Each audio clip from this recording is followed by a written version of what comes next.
Hello friends, welcome to Sumit BPSC academy YouTube channel.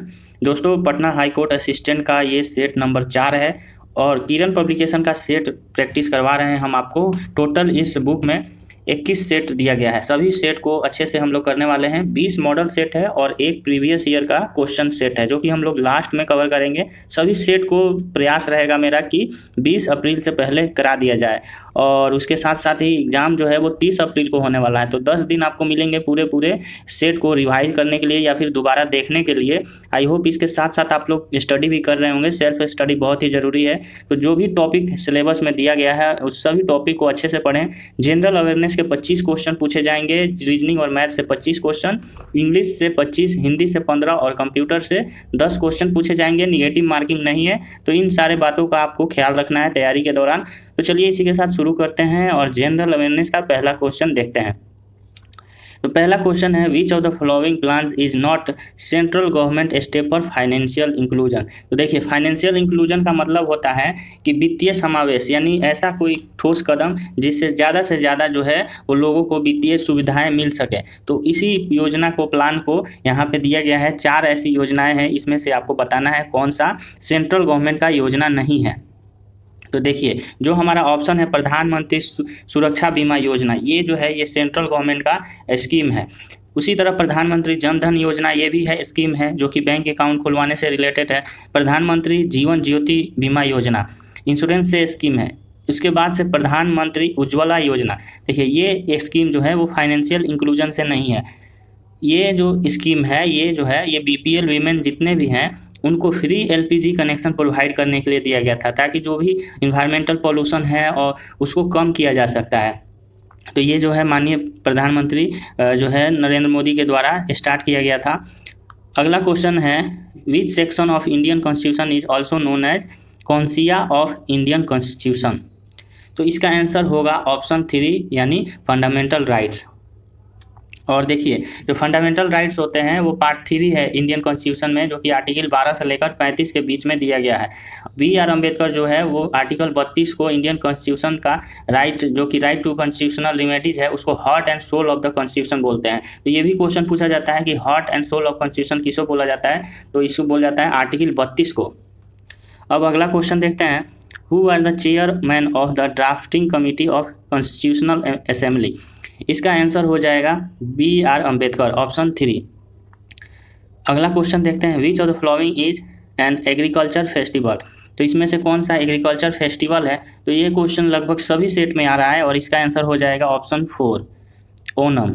अगला question देखते हैं, विच of the following is in incorrect hypermetropia. तो इसमें से हाइपरमेट्रोपिया के बारे में कौन सा कथन जो है वो गलत है। तो देखिए, गलत के स्टेटमेंट को पढ़ना है।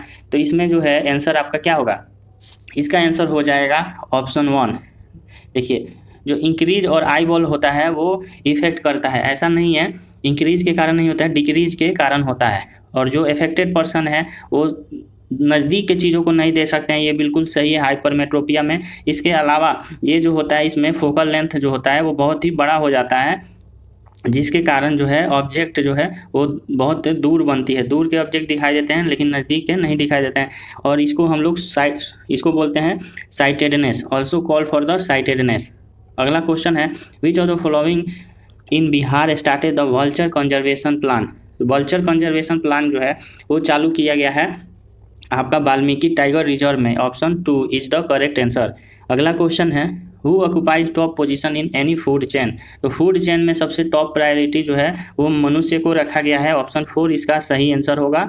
अगला क्वेश्चन है, whom of the following is given Maulana Abul Kalam Azad trophy by the central government. तो जो भी Maulana Abul Kalam Azad trophy central government के द्वारा दिया गया है उसका नाम क्या है। तो ये ट्रॉफी जो है वो दिया गया है overall top university performance tournament in the inter university, यानी जो भी आपसी यूनिवर्सिटी में टूर्नामेंट होता है उसमें जो भी यूनिवर्सिटी टॉप परफॉर्मर होता है उसको ये ट्रॉफी दिया जाता है। अगला क्वेश्चन देखते हैं, next question, which of the following is not non necessary life process.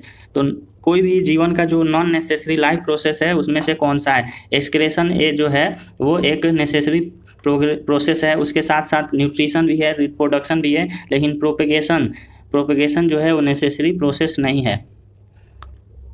अब अगला क्वेश्चन देखते हैं, विच of the following state has the highest population density. तो देखिए 2011 के जनगणना के अनुसार हाईएस्ट डेंसिटी जो है वो बिहार का है। ऑप्शन 1, बिहार का जो भी डेंसिटी है वो 1106 है पर्सन पर स्क्वायर किलोमीटर, यानी एक स्क्वायर किलोमीटर में 1106 लोग यहाँ रहते हैं। अब अगला क्वेश्चन देखते हैं, in the constitution of India who has been assigned to make rules on residuary powers. Residuary power में किसको ये पावर दिया गया है कि जो भी रूल है रेगुलेशन है वो बना सकता है। तो रेसिड्यूरी पावर के लिए रूल जो बनाता है वो बनाता है सेंट्रल गवर्नमेंट, यानी ऑप्शन 1 इसका आंसर होगा।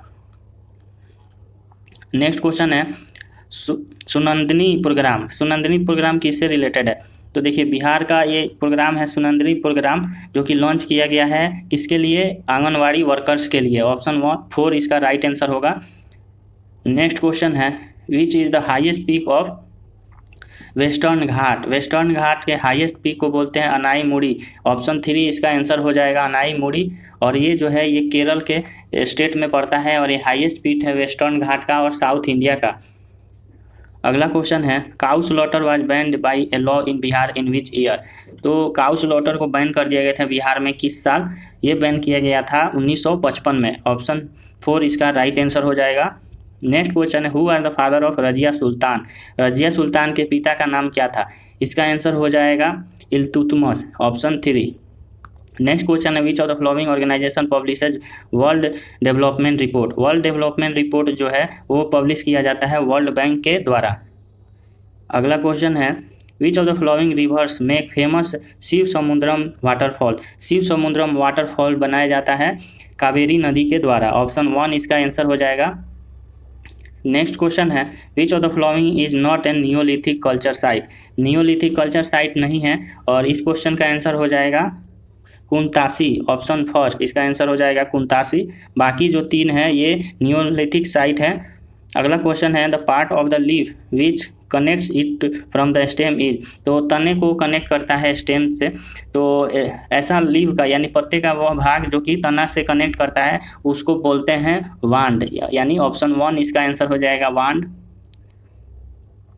अगला क्वेश्चन है, which of the following is not correct statement about gravitational force. तो ग्रेविटेशनल फोर्स जो है इसमें कौन सा स्टेटमेंट गलत है। तो Newton replied on Kepler's theory in his research on gravitational force, ये स्टेटमेंट सही है। It is a force responsible for the attraction of object of the universe toward each other, ये भी स्टेटमेंट सही है।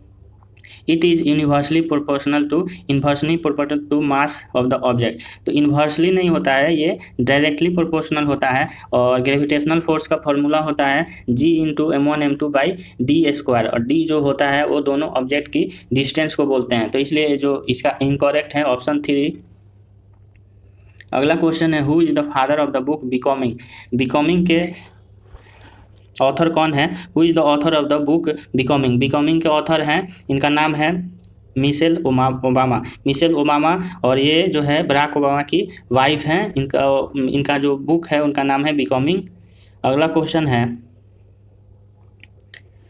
Who design Swaraj flag during स्वदेशी movement in India. तो Swaraj flag का डिज़ाइन जो किया था ये डिज़ाइन किया गया था महात्मा गांधी के द्वारा। ऑप्शन 4 इसका आंसर हो जाएगा, और इसका डिज़ाइन किया गया था 1921 में, और इसके 3 कलर थे रेड, ग्रीन और वाइट। नेक्स्ट क्वेश्चन है, who among the following has serve as the governor of Bihar twice. 2 बार बिहार के गवर्नर रहने वाले कौन से व्यक्ति हैं, और इन व्यक्ति का नाम है अखलाकुर रहमान किदवई। ऑप्शन 1 इसका आंसर हो जाएगा।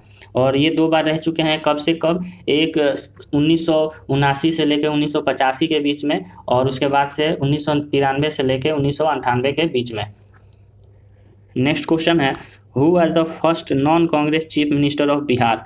तो नॉन कांग्रेस चीफ मिनिस्टर हैं बिहार के, और पहले जो नॉन कांग्रेस CM है बिहार के उनका नाम है महामाया प्रसाद सिन्हा। ऑप्शन 2। अगला क्वेश्चन है, Ramnath Goenka award is given for the contribution in which field. Ramnath Goenka award जो है वो 2006 से दिया जा रहा है, और ये जो भी जर्नलिस्ट होते हैं जर्नलिज्म में जो एक्सीलेंस परफॉर्मेंस करते हैं उनके लिए दिया जाता है। तो इसका आंसर हो जाएगा फर्स्ट, ऑप्शन फर्स्ट। अब हम लोग देखने वाले हैं रीजनिंग और मैथ के क्वेश्चन। रीजनिंग और मैथ के कंबाइंड 25 क्वेश्चन पूछा जाएगा। तो इसमें मैं आपको ट्रिक बताऊंगा, मेथड बताएंगे आपको कि किस तरह आप इस क्वेश्चन को सॉल्व कर सकते हैं। तो देखिए 26 नंबर में कह रहा है कि कूलर को फूड, फूड को रोज, रोज को रेस्टोरेंट और रेस्टोरेंट को नॉटी कहते हैं। तो मैन क्या ईट करता है? तो मैन फूड करता है, और फूड किसको बोलते हैं? कूलर को बोलते हैं। तो इसका आंसर हो जाएगा कूलर, ऑप्शन 1। अगला क्वेश्चन है सीटिंग अरेंजमेंट से। तो 8 लोग हैं, ABCDEFGH, और सभी लोग जो हैं एक टेबल के सामने बैठे हुए हैं, और सभी जो हैं वो सेम ऑर्डर में नहीं बैठे हैं जैसा ऑर्डर दिया गया है, और उसके साथ साथ यहाँ पे अब अरेंजमेंट शुरू कर दिया गया है। तो इस क्वेश्चन का बनाने का ट्रिक होता है कि सबसे पहले सर्कल बना लें, फिर 8 जो है वो यहाँ पे ऐसे कर लें, फिर एक और जो है आप लोग पॉसिबिलिटी ले सकते हैं, ताकि क्वेश्चन में अगर पॉसिबिलिटी बने तो भी आप सॉल्व कर सकते हैं। उसके बाद से जैसा जैसा डायरेक्शन बोलेगा आपको सॉल्व करते जाना है। जैसे B is neighbour of E and sitting to the right of A, तो कैसे होगा? तो यहाँ पे जैसे कि B is neighbour of E, तो यहाँ पे B बना लीजिए, उसके बाद से E बना लीजिए, और उसके बाद से बोल रहा है क्या, और इसमें बनाइए B ऐसे और E इधर। हो सकता है कि E जो है वो B के राइट में भी बैठ सकता है या लेफ्ट में भी बैठ सकता है। तो इस तरह पॉसिबिलिटी से आप बनाइएगा तो बहुत ही जल्दी सीटिंग अरेंजमेंट बन जाएगा। तो उस पूरे अरेंजमेंट को बनाने के बाद से इसका आंसर क्या होगा देखते हैं। Who can be the neighbour of A? तो A का नेबर कौन होगा? A का नेबर होगा G और D, ऑप्शन 3 इसका आंसर होगा। अगला क्वेश्चन है 6 टीचर है स्कूल में, A B taught Hindi English, और D और A taught math and science, C and E taught English and math. तो इस क्वेश्चन को ऐसे बनाइए कि हिंदी जो है सभी सब्जेक्ट का नाम लिख लीजिए, हिंदी, इंग्लिश, मैथ, साइंस, और उसमें जो जो भी पढ़ाता है, जैसे कि A भी पढ़ाता है हिंदी, और उसके बाद से B भी पढ़ाता है हिंदी, और उसके बाद से A और B जो है इंग्लिश भी पढ़ाते हैं, तो A और B इस तरह लिखिए। फिर उसके बाद से C और E जो है वो इंग्लिश पढ़ाते हैं, मैथ पढ़ाते हैं, तो इसमें C लिख दीजिए और E भी लिख दीजिए। फिर उसके बाद से इसमें भी C लिख दीजिए, E लिख दीजिए। तो इसी तरह आप सॉल्व करेंगे ना तो सारा क्वेश्चन जो है इसका सॉल्व हो जाएगा, और आंसर भी आपका आ जाएगा। बहुत ही ईजी क्वेश्चन है, आप लोग प्रैक्टिस कीजिएगा। सॉल्यूशन PDF में दिया गया है। तो क्वेश्चन है who among the following these maximum subject? तो इसमें से जो सबसे ज़्यादा सब्जेक्ट पढ़ाता हो, तो सबसे ज़्यादा सब्जेक्ट वही पढ़ाएगा जो सब में रहेगा। तो सब में रहने वाला पर्सन कौन है? वो है आपका ए जो है वो सबसे ज़्यादा सब्जेक्ट पढ़ाएगा, और ये टोटल जो है 4 सब्जेक्ट पढ़ाएगा। अगला क्वेश्चन है which of the following option the word has been ordered according to the English dictionary? तो इंग्लिश डिक्शनरी के हिसाब से कौन सा अरेंज किया गया है? तो इसमें क्या करना है, आप लोग जो है पहले इधर से लेफ्ट साइड से देखिए कि AN, और उसके बाद से सभी ऑप्शन को आप लोग देखिए। एलिमिनेशन से ये क्वेश्चन सॉल्व होगा जल्दी से।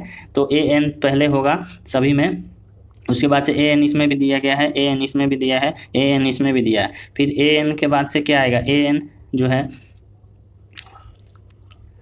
इसमें जो है P पहले, AN बाद में आया, P पहले आ गया, तो ये गलत हो जाएगा। उसके बाद से देख लेते हैं AN दिया है, फिर AN भी दिया है, P दिया है, तब B दिया है, ये कुछ हद तक सही लग रहा है। फिर उसके बाद से इसमें N पहले दिया है, N पहले दिया है, P और B, ये भी कुछ हद तक सही लग रहा है, इसको देखेंगे। उसके बाद से इसमें देख लेते हैं AP दे दिया है, उसके बाद AN दिया है, तो ये गलत हो जाएगा। तो देखिए दोनों में से आपको चारों जो भी वर्ड दिया गया है, 5 वर्ड दिया है, उसको आप लोग ध्यान से देखेंगे तब आपको आंसर आएगा, और इसका आंसर होगा ऑप्शन 2। अब अगला क्वेश्चन देखते हैं, सिलोजिज्म से क्वेश्चन है।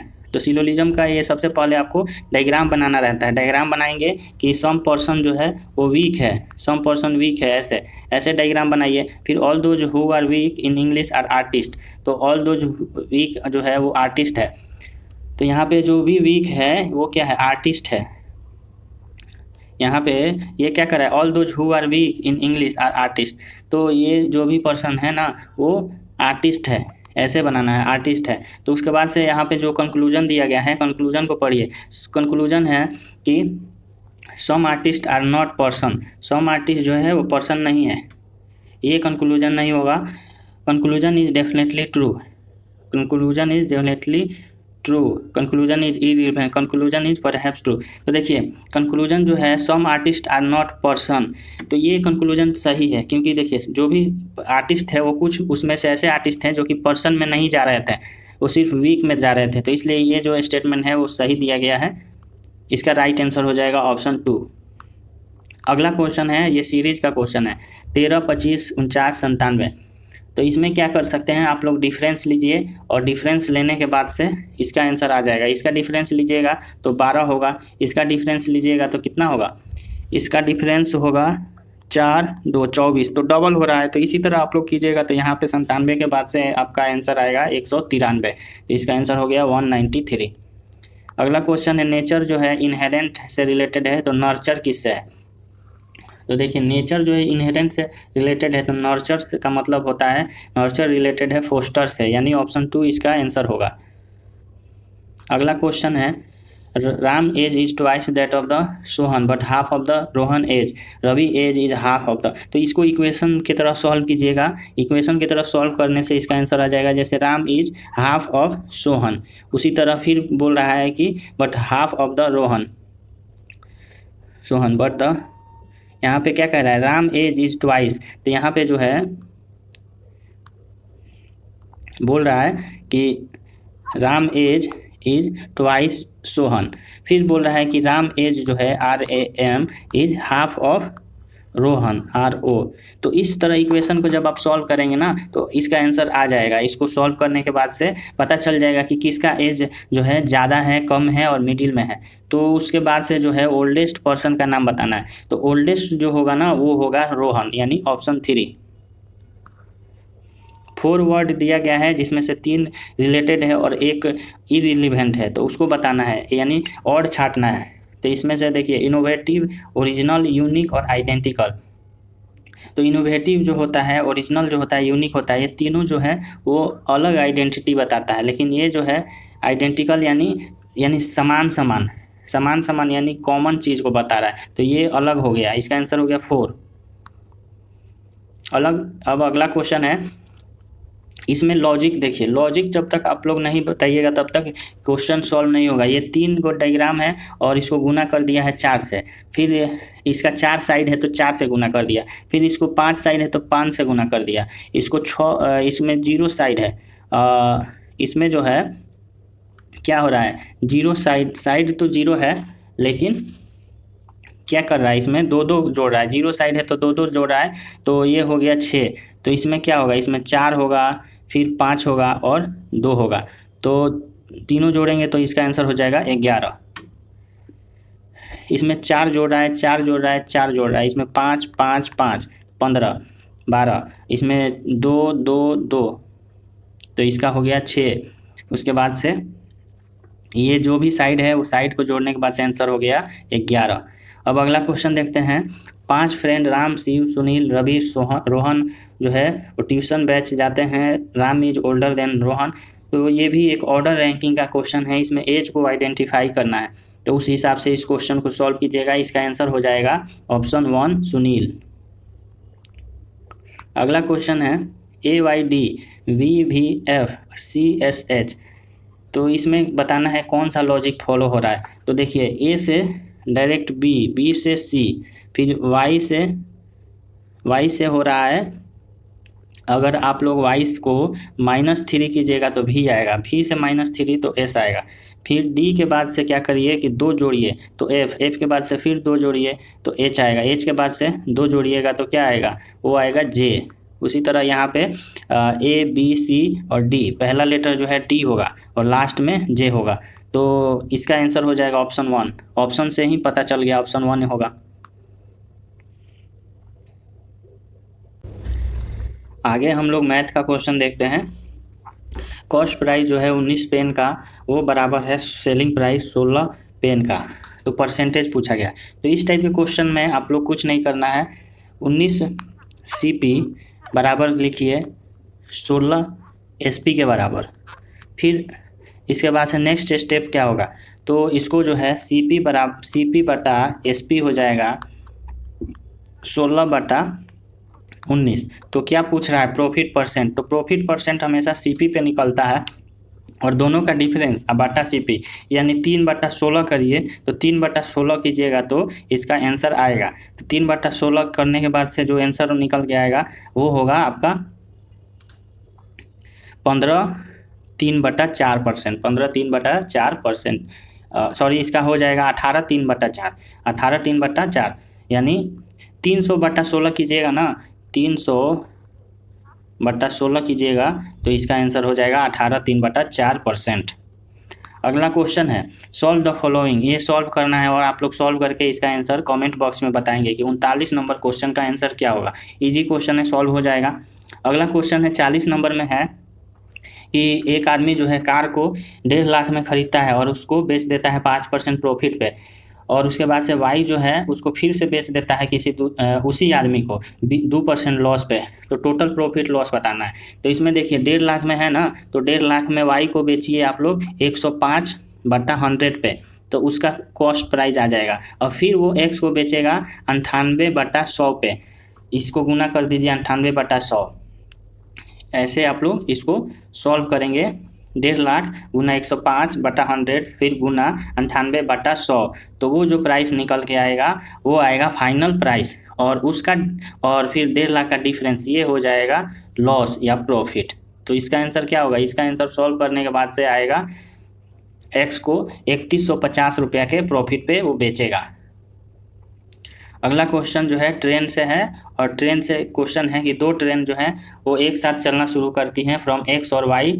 स्पीड जो दिया गया है 32 और 26 किलोमीटर प्रति आवर, और जो डिस्टेंस है एक्स वाई का वो 42 किलोमीटर है, और वो एक जेड पॉइंट पे मिलते हैं। तो what is distance between Y and Z? तो देखिए इसका डायग्राम बनाना इम्पोर्टेंट है। 2 ट्रेन है, एक्स से चलती है और एक ट्रेन जो है वाई से चलता है, और एक्स का जो स्पीड है वो 32 है और वाई का स्पीड जो है वो 26 है, और दोनों जो है वो जेड पे मिलता है। तो डिस्टेंस निकालना है वो वाई जेड का निकालना है, यानी ये दूरी जो है ये निकालना है। तो जितना समय एक्स को जितना समय जो है वो पहला वाला ट्रेन को एक्स जेड में लगता है, उतना ही समय वाई दूसरी वाली ट्रेन को वाई जेड कवर करने में लगता है। तो समय दोनों को बराबर कर देंगे तो डिस्टेंस निकल जाएगा। तो इसको मान के चलिए 42 है और इसको हम लोग एक्स डिस्टेंस मान लेंगे।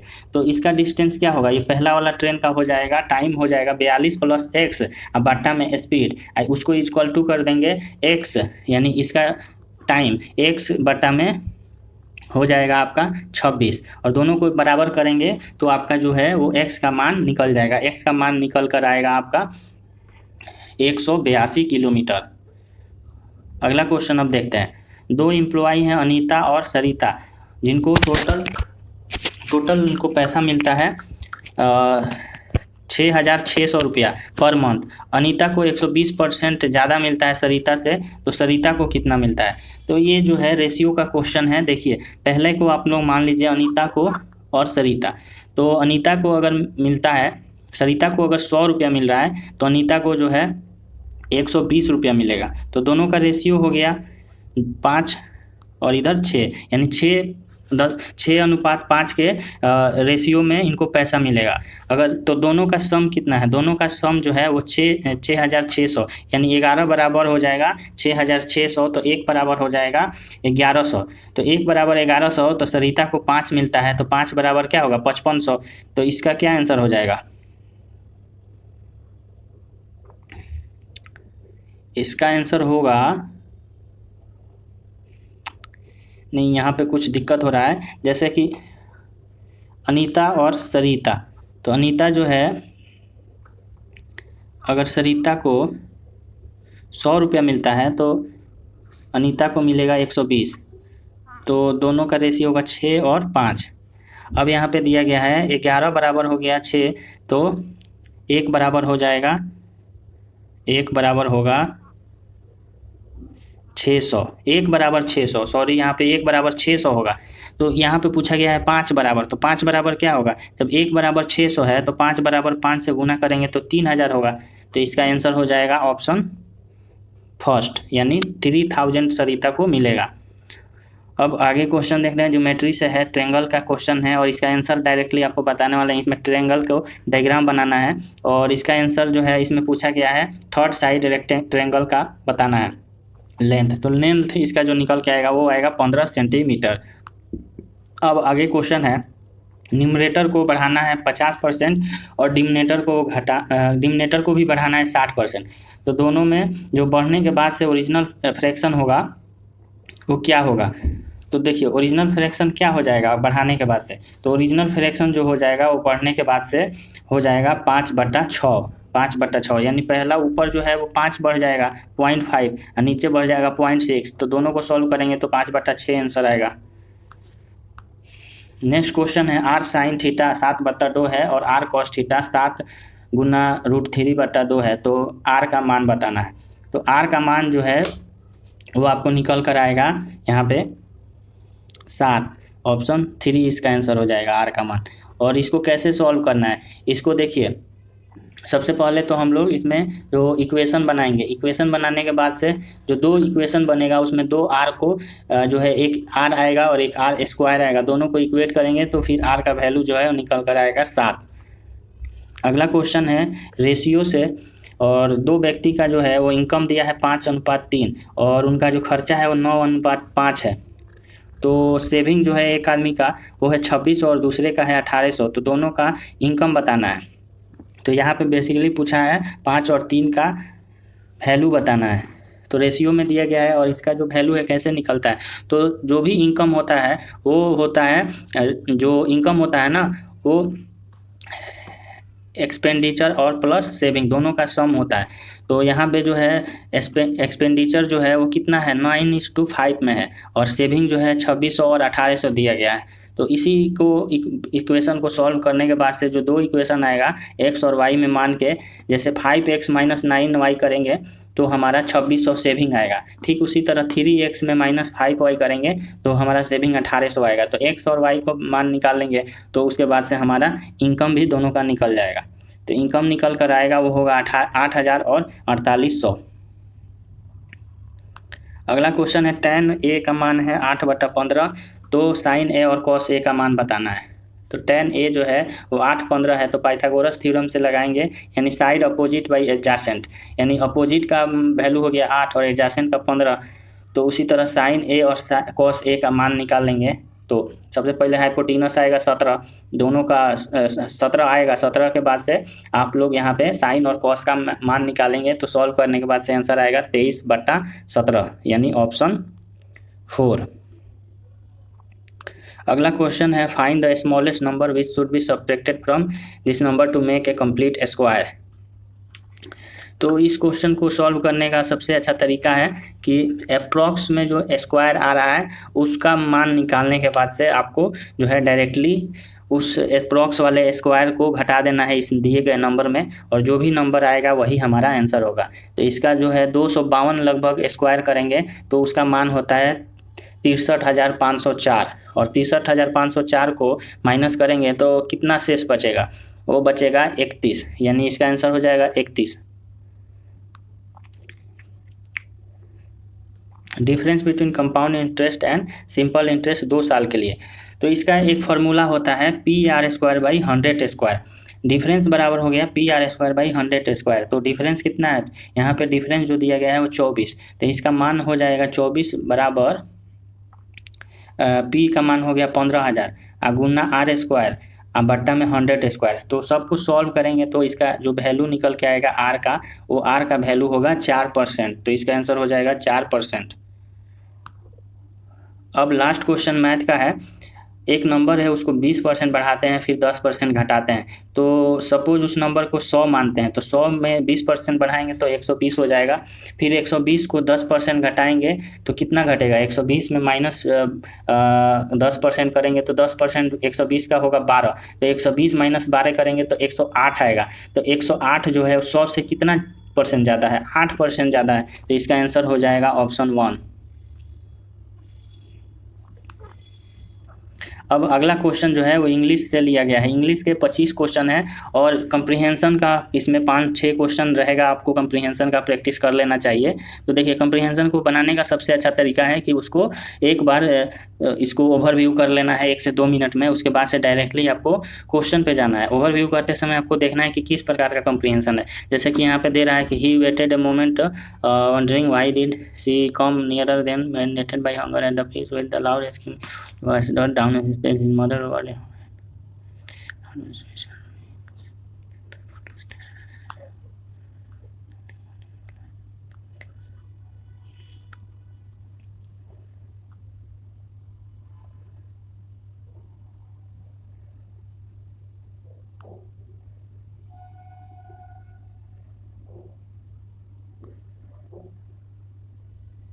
तो देखिए ये एक प्रकार से जो पैसेज है ना वो स्टोरी टाइप का पैसेज है, और इसमें मछली और पंछी के बीच का स्टोरी है जिसको इसमें बताया गया है। तो अब लोग डायरेक्ट क्वेश्चन देखते हैं। तो young seagull dived at the fish. तो यंग जो सीगुल थी वो किस लिए फिश पे डाइव की? तो किस लिए की थी? वो डाइव की थी ताकि जो भी उसको मतलब कि यहाँ पे देखें तो the seagull dived at the fish, the seagull dived at the fish. तो देखिए यहाँ पे कैसे इसको खोजते हैं। यहाँ पे देखिए, यहाँ पे डायरेक्टली इसका आंसर दिया है, mended by hunger he dived at the fish. Mended by the hunger, mended by the hunger. तो यहाँ पे दिया गया with a loud screen near wondering, mended at the hunger. तो इसका आंसर क्या होगा? इसका आंसर हो जाएगा ऑप्शन मेंडेड बाय वांट, यानी जो भी है वो चाहती थी उस पर, भूख के कारण वो उसको इच्छा थी उसके, इसलिए वो डाइव की फिश पे। इसके बाद से his heart stood still because he was seized by. तो उसका जो हृदय था वो अचानक शांत हो गया, बिकॉज ही सीज्ड बाय किसके द्वारा? तो वो मॉन्स्ट्रस टेरर, टेरर के कारण। यहाँ पे दिया गया है इसका आंसर। देखिए यहाँ पे सीज्ड बाय, आपको कीवर्ड देखना रहेगा कि पैसेज में कीवर्ड कहाँ दिया गया है। देखिए यहाँ पे दिया गया है, then a monstrous terror seized him and his heart stood still. तो इसी से पता चल गया। तो यहाँ पे इसका आंसर यहाँ पे देखिए ये दिया गया है मॉन्स्ट्रस फॉर, ये नहीं होगा। ये भी देखिए जल्दी जल्दी में ये क्वेश्चन पे टिक नहीं मारना है। इसका आंसर हो जाएगा ऑप्शन 3 मॉन्स्ट्रस टेरर। तो इसी तरह ये सारे पैसेज के क्वेश्चन को आप लोग सॉल्व कीजिएगा। ऐसे ही पैसेज में सर्च कर करके ही इसका आंसर निकाला जाता है। अब आगे हैं वर्ड सब्स्टिट्यूशन। देखिए ये जो अंडरलाइनिंग किया गया है उसको रिप्लेस करना है। जैसे oh what a lovely necklace, you need no buy such an expensive gift. तो इसमें इसको किस वर्ड से रिप्लेस कर सकते हैं? तो देखिए इसका जो आंसर होगा वो होगा you need not by, you need not have bought, you need not have जो है you need not have bought such an expensive gift, यानी तुम्हें इतनी महंगी जो गिफ्ट है वो नहीं खरीदने चाहिए थे। अगला क्वेश्चन है, I hope never to have another so experience as I had in Puri during the cyclone Fani. So experience as, तो देखिए सो एक्सपीरियंस नहीं होता है, इसको होता है सच एक्सपीरियंस, यानी इस प्रकार की जो एक्सपीरियंस है वैसा। अगला क्वेश्चन है, सेंटेंस में आइडेंटिफाई करना है कि किसमें गलती है। जैसे I visited my friend to home I had made an appointment. तो इस सेंटेंस में क्या है? To home I had made an appointment, to home नहीं होगा, इसमें होगा क्या होगा? इसमें होगा टू हुज, यानी टू यहाँ पे I visited my friend to who I had made an appointment, यहाँ होम के जगह होगा हु, तब जाके ये सेंटेंस सही होगा। अगला क्वेश्चन है, एग्जॉटिक का एंटोनिम बताना है। एग्जॉटिक का मतलब होता है अनयूजुअल, विचित्र, और एक्साइटिंग एग्जॉटिक होता है, एडजेक्टिव है। तो इसका जो एंटोनिम होगा वो होगा ऑर्डिनरी, यानी option 2। Next question, people will and determine can help them dash most of the challenges of life। तो देखिए will और determination जो है वो लोगों को मदद करता है बहुत सारी चैलेंजेस को क्या करने में, तो उसको जो है ओवरकम करने में, यानी ऑप्शन 4 इसका आंसर हो जाएगा। अब अगला क्वेश्चन जो है वो दिया गया है one word substitution, one who does not tyre easily. तो जो जल्दी थकता नहीं है उसको बोलते हैं इनफेलिबल, इनफेलिबल जो नहीं थकता है। तो इसका आंसर हो जाएगा option 1। A group of singer in church, तो चर्च में गाने वाले सिंगरों के समूह को बोला जाता है च्वायर, यानी ऑप्शन च्वायर यहाँ पे इसका आंसर हो जाएगा। नेक्स्ट क्वेश्चन है, सेंटेंस में आइडेंटिफाई करना है ग्रामेटिकल एरर। PWD यानी पब्लिक वर्क डिपार्टमेंट ने हैज़ प्रपोज। तो देखिए यहाँ पे हैज लगा है, तो हैज के साथ हमेशा V3 होता है, तो यहाँ पे प्रपोज्ड होना चाहिए। तो इसका आंसर क्या होगा? हैज प्रपोज्ड, यानी 2 में गलती है।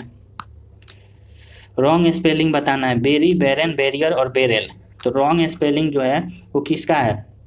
रॉन्ग स्पेलिंग जो है वो बेरेल का है। बेरेल का स्पेलिंग होता है BARREL।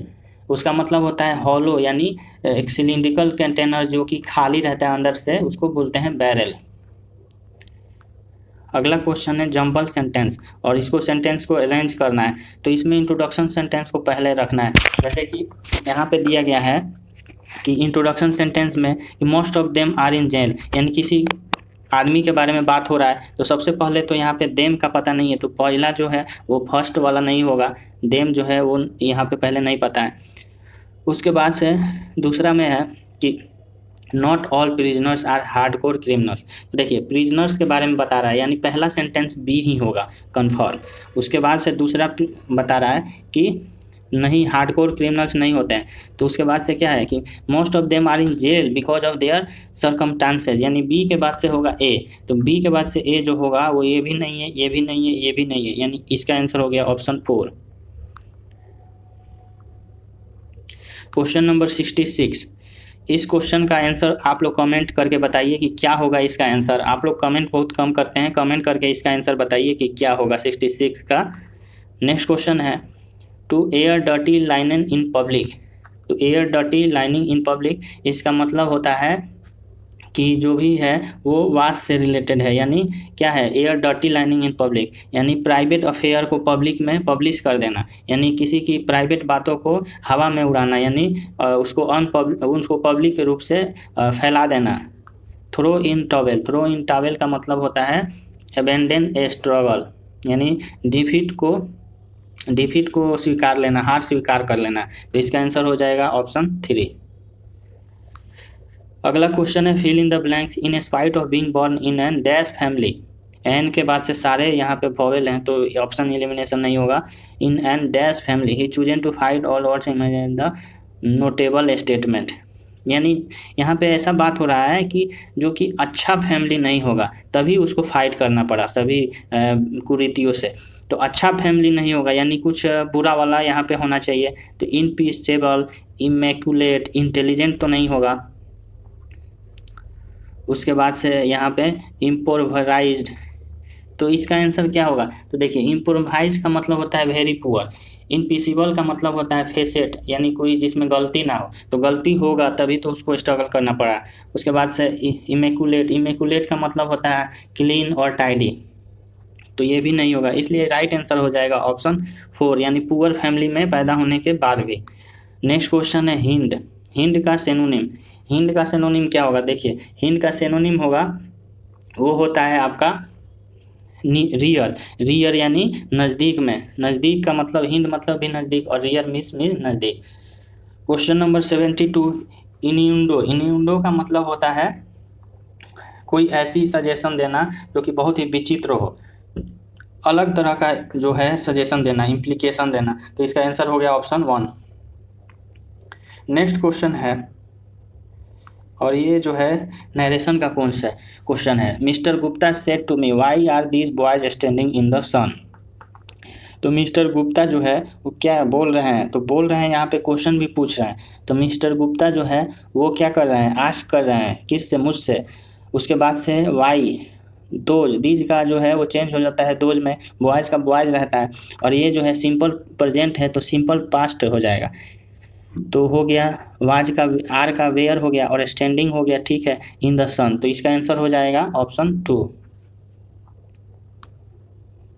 अगला क्वेश्चन है स्पेलिंग एरर कौन सा इसमें गलत है। तो देखिए 73 नंबर में एश्योरेंस का स्पेलिंग होता है ASSURANCE। तो स्पेलिंग जो गलत है वो है ऑप्शन 1 का, बाकी सारे स्पेलिंग यहाँ पे सही दिया गया है। सुसिंक्ट, सुसिंक्ट का यहाँ पे एंटोनिम पूछा गया। सुसिंक्ट का मतलब होता है कि बहुत ही साफ भाषा में कुछ कहना, बहुत ही कम और साफ भाषा में शॉर्ट तरीके में कह देना, उसको सुसिंक्ट बोलते हैं। तो इसका आंसर क्या होगा, इसका आंसर होगा लेंदी। एंटोनिम पूछा है तो लेंदी हो जाएगा, शॉर्ट का लेंदी। अगला क्वेश्चन है select the correct passive form, voice का क्वेश्चन है। The gardener has moved the lawn, तो इसका पहले ऑब्जेक्ट लिखेंगे द लॉन, पहले हो जाएगा द लॉन, और हैज का क्या होगा, हैज को चेंज करके हो जाएगा हैज बीन में, और उसके बाद से मोव्ड का तो मोड होगा, उसके बाद से बाई लगाना है, बाई के बाद से गार्डनर लगाना है सब्जेक्ट। तो इसका आंसर हो जाएगा ऑप्शन 2। अब आगे के 15 क्वेश्चन जो है वो हिंदी के हैं। तो क्वेश्चन है जहाँ जाया ना जा सके, यानी कहीं ऐसा जगह जहाँ पे जाया नहीं जा सके उसको बोलते हैं अगम्य। अगला क्वेश्चन है जो दूसरों का दोष ढूंढता रहे, जो दूसरों का दोष ढूंढता रहे उसको बोलते हैं छिद्रावेशी, छिद्रावेशी। अगला क्वेश्चन, पितृ शब्द में ईक लगने पर क्या शब्द बनेगा? पितृ शब्द में ईक लगेगा तो उसके बाद से बनेगा पैतृक। नेक्स्ट क्वेश्चन है त्रुटि नहीं है, तो यहाँ पे त्रुटि बताना है कि किस में त्रुटि है। वर्षा शुरू होते ही बच्चे घर से बाहर निकलकर पानी से भीगने लगे, पानी से भीगने लगे, तो यहाँ पे से नहीं होगा, पानी में भीगने लगे, यानी ऑप्शन 2। झाड़ियों में बैठी बिल्ली कुत्तों के जाने की प्रतीक्षा कर रही थी, तो झाड़ी में बैठने के बिल्ली जो है वो कुत्तों की जाने की प्रतीक्षा कर रही थी, तो इसमें कोई भी एरर नहीं है, कोई गलती त्रुटि नहीं है, इसलिए इसका आंसर हो गया 4। अगला क्वेश्चन है समान अर्थ, मिथ्या का समान अर्थ क्या होगा? मिथ्या का समान अर्थ होता है झूठा, यानी ऑप्शन 3। नेक्स्ट क्वेश्चन है जनमत, जनमत को जो समान अर्थ होगा वो होगा लोकमत, यानी ऑप्शन 4। भारत माता के साथ भारतीयों का डैश होना चाहिए, भारतीयों का क्या होना चाहिए? भारतीयों का मातृभाव होना चाहिए, ऑप्शन 4। आग बबूला होने का अर्थ, आग बबूला होने का अर्थ होता है बहुत ही अधिक क्रोधित होना। काव्योर्मी, काव्योर्मी शब्द का कौन सा शब्द संधि विग्रह ठीक है? तो इसमें संधि विग्रह बताना है काव्योर्मी का, तो का और काव्य, काव्य होगा और धन उर्मी, यानी ऑप्शन 3 इसका आंसर हो जाएगा। अगला क्वेश्चन है विलोम शब्द, सज्जन का विलोम होता है दुर्जन, इसका आंसर हो गया 3। आस्था का विलोम शब्द होता है अनास्था। पंचवटी में कौन सा समास है? तो पंचवटी में जो समास है उसको बोलते हैं द्विगु समास, क्योंकि द्विगु समास जो होता है उसमें प्रथम पद जो होता है वो संख्या बताता है और दूसरा पद जो होता है वो उत्तर प्रधान पद होता है, तो इसका आंसर हो गया ऑप्शन 1। इसके बाद से क्वेश्चन है बाल धूप में सफ़ेद होना, बाल धूप में सफ़ेद होने का मतलब होता है कि अत्यधिक समझदार होना, यानी ऑप्शन 3। बात का धनी, बात का धनी मतलब होता है कि जो कोई ऐसा व्यक्ति जो वचन निभाने वाला हो उसको बोलते हैं बात का धनी होना, वचन को निभाने वाला, यानी ऑप्शन 2 इसका आंसर होगा। अब आगे के 10 क्वेश्चन जो हैं वो कंप्यूटर का है, और कंप्यूटर में ज़्यादातर क्वेश्चन जो है वो MS वर्ड, पावर पॉइंट और एक्सेल से पूछा जा रहा है, तो इसलिए इस तीनों टॉपिक को आप लोग अच्छे से पढ़िए और उसका रिवीजन कीजिए। तो क्वेश्चन है what will happen when you place the cursor in the last cell of the table in MS Word document and press the tab key. तो टेबल में जो है कर्सर को रखते हैं और उसके बाद से टैब की जब प्रेस करते हैं तो टैब की प्रेस करने के बाद ही जो है वो कर्सर का जो एरो ब्लिंकिंग वाला रहता है जिस जो टाइपिंग करते समय आता है वो चला जाता है दूसरे सेल के पास, यानी नेक्स्ट जो सेल होता है ना उसमें चला जाता है, तो इसका आंसर हो जाएगा a new row will be added at the end of the table. अगला क्वेश्चन है which of the following keyboard shortcut open the font dialog box window in MS Word, तो इसका आंसर हो जाएगा Ctrl+D। नेक्स्ट क्वेश्चन है which of the following is a valid cell address in MS Excel, तो MS Excel में cell address का valid cell address कौन सा है? वैलिड सेल एड्रेस जो है उसको बोलते हैं AB5, AB5। नेक्स्ट क्वेश्चन है MS word table can not have more than 21 columns, तो टेबल में जो है वो इसमें दोनों स्टेटमेंट बताना है कि कौन सा गलत है। तो टेबल में कितने रो हो सकते हैं? 31 से ज़्यादा नहीं हो सकते हैं, पहला स्टेटमेंट बोल रहा है, लेकिन ऐसा नहीं है। टेबल में जो है वो 63 कॉलम हो सकते हैं और 32,767 रो हो सकते हैं। उसके अलावा यहाँ पे दूसरा दिया है ऑप्शन कि MS वर्ड में table can not more than 255, तो मैंने बता दिया कि जो रो हो सकता है वो 32,767 हो सकता है मैक्सिमम, और कॉलम होगा 63, यानी मैक्सिमम 63 कॉलम हो सकता है, तो दोनों स्टेटमेंट ही जो है वो गलत है, तो इसका आंसर हो जाएगा बोथ 1 और 2। अब क्वेश्चन है what is the result of the following MS Excel formula. तो इसका रिजल्ट कैसे आएगा, इसका रिजल्ट आएगा जैसे कि 2 का पावर 3 और उसके बाद से 1 माइनस 2/1, तो 2/1 हो 2/2 हो गया 1, तो 1 माइनस 1 हो गया 0 और 2 के पावर 3 का वैल्यू हो गया 8। तो दोनों का सम जो करेंगे वो 8 आएगा, तो इसका आंसर हो गया 8। अब अगला क्वेश्चन है मॉडम। मॉडम का काम क्या होता है, मॉडम का काम होता है उसको मॉड्यूलेटर और डीमॉड्यूलेटर करना है, यानी ऑप्शन 4 इसका आंसर होगा। अगला क्वेश्चन है which indent is use to move the text line to the left margin in MS word. Left के साइड में मार्जिन को लाने के लिए क्या किया जाता है, तो उसके लिए हम लोग यूज करते हैं लेफ्ट इंडेंट का, अलाइनमेंट का भी यूज करते हैं, लेफ्ट इंडेंट बोलते हैं इसको। अगला क्वेश्चन है which of the following key can be used to cancel the editing of a cell in MS Excel. MS Excel के सेल को एडिटिंग करने के लिए करते हैं, तो उसको कैंसिल करने के लिए कौन सा की यूज करते हैं। तो जब भी आपको MS एक्सेल के सेल को एडिट करना है, सपोज आप चाहते हैं कि उसको कैंसिल कर दें, एडिट नहीं करें, तो उसके लिए जो की यूज करते हैं वो एस्केप की यूज करते हैं, ऑप्शन 2। अगला क्वेश्चन है शॉर्टकट की बोर्ड जो कि लास्ट टैब में जाने के लिए यूज किया जाता है। वो ब्राउज़र है क्रोम ब्राउज़र, उसके लास्ट टैब में जाना है। जैसे टैब 1 टैब 2 रहता है ना, जैसे किसी टैब में आपने खोल दिया कोई एक साइट, दूसरा टैब में कोई दूसरा साइट, तीसरा में, इसी तरह। तो लास्ट टैब में आपको जाना है डायरेक्टली, तो बिना माउस के सहायता से लास्ट टैब में जाना है, तो उसके लिए शॉर्टकट की यूज होता है Ctrl+9। अब लास्ट क्वेश्चन है आज का सेट का, वो है MS वर्ड में there is a font size drop down box, what is the smallest font size. तो देखिए जो भी फॉन्ट हम लोग लिखते हैं या फिर लेटर टाइप करते हैं उसका एक साइज होता है, और वो साइज जो स्टार्ट होता है वो 8 से लेकर 72 के बीच में रहता है, 8 से 72। तो जो वहाँ पे साइज सेलेक्ट कर सकते हैं वो हम लोग सेलेक्ट कर सकते हैं 8 से लेकर 72 के बीच में। तो इसमें पूछ रहा है कि स्मॉलेस्ट फॉन्ट साइज़ क्या हो सकता है, स्मॉलेस्ट होगा 8 और जो लार्जेस्ट होगा वो हो जाएगा 72। तो ये हमारा आज का सेट नंबर 4 कंप्लीट होता है यहीं पे, और इसके साथ साथ यहाँ पे आप लोग सॉल्यूशन देख सकते हैं। सभी क्वेश्चन का सॉल्यूशन है डिस्क्रिप्शन के साथ, तो आप लोग सारे सॉल्यूशन को देख के इसको एक बार और अपने से सॉल्व कर लीजिए, और अपना स्कोर जरूर कमेंट करके बताइए कि आपके कितने मार्क्स आए इस प्रैक्टिस सेट में। तो ज़्यादा से ज़्यादा आप लोग वीडियो को लाइक और शेयर करें, चैनल को भी सब्सक्राइब कर लें। Thanks for watching this video.